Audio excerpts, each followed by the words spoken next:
ریت یہ دنیا بھر میں اسمگل کی جا رہی ہے۔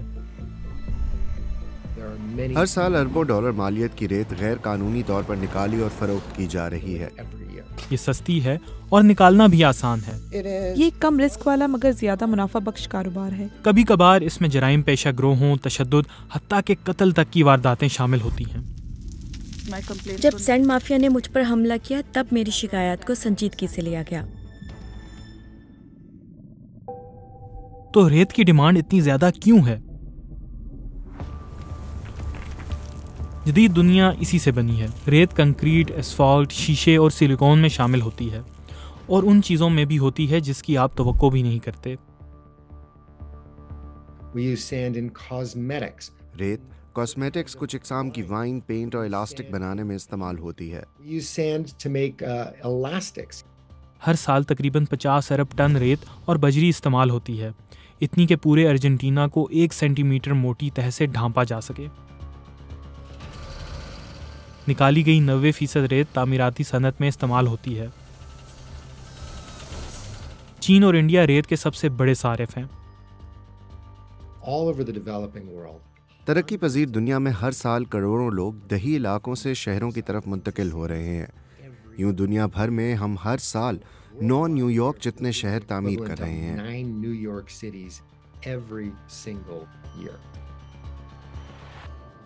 اور دنیا کی تمام ریت تعمیرات کے لیے استعمال نہیں کی جا سکتی۔ صحرا کی ریت جو ہوا کے ذریعے کٹاؤ کا شکار ہوتی ہے، گول ہوتی ہے۔ کنکریٹ کے لیے بہترین ریت وہ ہے جو نوکیلے ذرات والی اور دریائی ہو،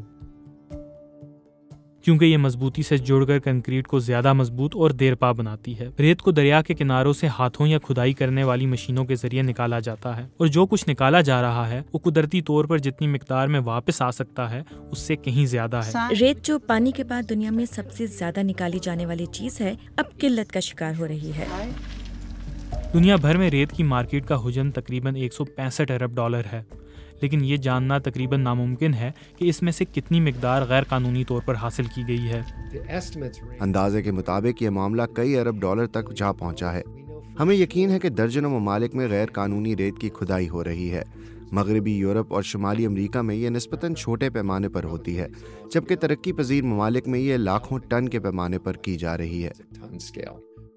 تحقیق کے مطابق ان ممالک میں 50% سے زیادہ ریت کی کھدائی غیر قانونی ہے، لیکن چونکہ کوئی ادارہ ریت کی نگرانی نہیں کرتا، اس لیے عالمی سطح پر کوئی ڈیٹا موجود نہیں۔ گیمبیا میں انٹرپول کی ایک کارروائی کے دوران غیر قانونی ریت نکالنے کی غیر معمولی مقدار سامنے آئی۔ This is all dredged sand from the seaside, huge mountains of sand. غیر قانونی کھدائی کا مطلب ہے ریت کو بغیر اجازت یا ممنوعہ علاقوں سے نکالنا، اور جب اسے قانونی ریت کے ساتھ ملا دیا جائے تو فرق کرنا تقریباً ناممکن ہو جاتا ہے۔ یہ ریت تعمیراتی سائٹ تک پہنچا دی جاتی ہے اور کسی کو معلوم نہیں ہوتا کہ یہ کہاں سے آئی ہے، اور کوئی سوال بھی نہیں کرتا۔ یہ کنٹینر شپ کے ذریعے منتقل کی جا سکتی ہے اور اس کے سورس کا کسی کو بھی پتہ نہیں ہوتا۔ ریت نکالنا آسان ہے، کنکریٹ کی مانگ بہت زیادہ ہے، اور چونکہ ریت خریدنا اور بیچنا قانونی ہے، اس لیے غیر قانونی کھدائی بغیر کسی خاص مزاحمت کے جاری رہتی ہے۔ ریت ایک مفت چیز ہے، جو بھی طاقتور یا بااثر ہو وہ جا کر ریت اکٹھا کر سکتا ہے، اور اکثر استحصال کا آغاز مقامی سطح پر ہی ہوتا ہے، جہاں نام نہاد سینڈ مافیا سرگرم ہوتے ہیں۔ یہ کوئی چھوٹا سا دیہاتی بھی ہو سکتا ہے جو اپنے گھر کی تعمیر کے لیے ساحل سے ریت لے رہا ہو، اور وہ لوگ بھی جو ریت کی منافع بخش تجارت کو سمجھ کر منظم گروہوں اور نیٹ ورکس بنا چکے ہیں۔ یہ کام عام طور پر رشوت یا دھونس دھمکی کے ذریعے ممکن ہوتا ہے۔ ریت کی کھدائی میں مقامی اور علاقائی حکومتوں میں بڑے پیمانے پر کرپشن ہے، کیونکہ پابندیوں پر عمل درآمد کی صلاحیت بہت کم ہے۔ غیر قانونی ریت کی کھدائی کے باعث مجرمانہ سرگرمیاں بشمول سینڈ مافیا خبروں کے زینت بن رہی ہیں، کیونکہ یہ عمل پرتشدد رخ اختیار کر رہا ہے۔ گزشتہ چند برسوں میں ریت کے تنازعات پر دنیا بھر میں سینکڑوں افراد قتل ہو چکے ہیں۔ یہ واقعات میکسیکو، گانا، انڈونیشیا اور خاص طور پر انڈیا سمیت کئی ممالک میں باقاعدہ طور پر ریکارڈ کیے گئے ہیں۔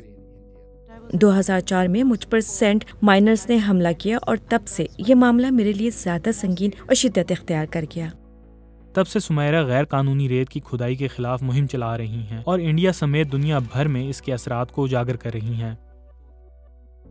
اگر آپ کے گھر پانی میں بہہ جائیں تو اس کا اثر فوراً محسوس ہوتا ہے، اور سیلاب جیسی آفت کے بغیر بھی روزانہ ہی کٹاؤ دیکھ کر اس کے اثرات واضح ہو جاتے ہیں۔ دریاؤں اور ساحلوں سے حد سے زیادہ ریت نکالنے کا مطلب ہے کہ لینڈ سلائیڈنگ اور سیلاب آنے کا خطرہ بڑھ جاتا ہے، جبکہ ڈریجنگ یعنی دریا کی تہہ سے مٹی یا ریت نکالنے کے نازک ماحولیاتی نظام پر سنگین اثرات مرتب ہوتے ہیں۔ جب آپ دریا کی تہہ کو کھودتے ہیں تو ظاہر ہے کہ جو کچھ بھی وہاں رہ رہا تھا، چاہے وہ مچھلیاں ہوں یا آبی پودے، آپ نے ان کے رہنے کی جگہ تباہ کر دی، اسے مکمل طور پر ختم کر دیا۔ نئی ٹیکنالوجیز مددگار ثابت ہو سکتی ہیں۔ اب پہلے سے کہیں زیادہ مقدار میں کنکریٹ کو دوبارہ قابل استعمال بنایا جا رہا ہے، اور ریت کو مصنوعی طور پر پتھروں کو پیس کر تیار کیا جا سکتا ہے، لیکن ان کی تیاری مہنگی ہے اور دونوں عمل میں بہت توانائی استعمال ہوتی ہے، اور جب تک ریت نکالنے کا عمل سستا اور وافر مقدار میں دستیاب رہے گا، ریت کی سمگلنگ پر قابو پانا آسان نہیں ہوگا۔ آپ کو ایسی مقامی کمیونٹیز چاہیے جو فعال طور پر غیر قانونی ریت نکالنے کے عمل کی نگرانی میں زیادہ فعال طور پر شامل ہوں۔ آپ کو بدعنوانی کا سدباب ضرور کرنا ہوگا۔ آگاہی پیدا کرنی بھی لازمی ہے۔ چونکہ اس مسئلے پر مناسب توجہ نہیں دی جا رہی، یہ سلسلہ جاری ہے اور تباہی بڑھتی جا رہی ہے۔